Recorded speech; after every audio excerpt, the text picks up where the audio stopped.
How to fix Android emergency calls only problem.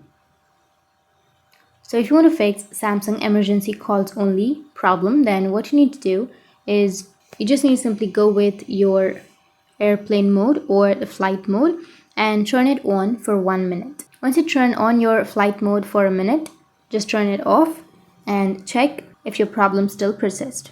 And if it does, then move on to the next solution, which is you just need to simply open up your settings.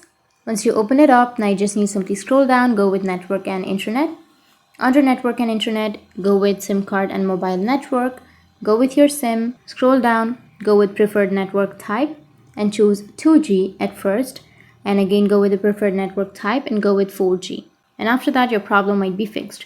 But if that still doesn't fix your problem, then you just need to simply go back and you need to go with the apps section. Scroll down and go with apps.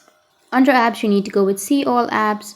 Go with search, which is on the upper right, and then you can search for SIM Toolkit.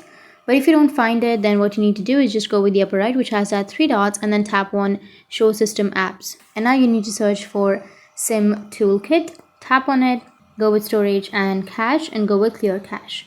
Once you clear your cache, you can also go with clear storage if you want to. And after that, you need to restart your device, press and hold on to that power button, restart, and after restarting, your problem will be fixed. So that's it, and if you have any questions, feel free to comment below. Thanks for watching.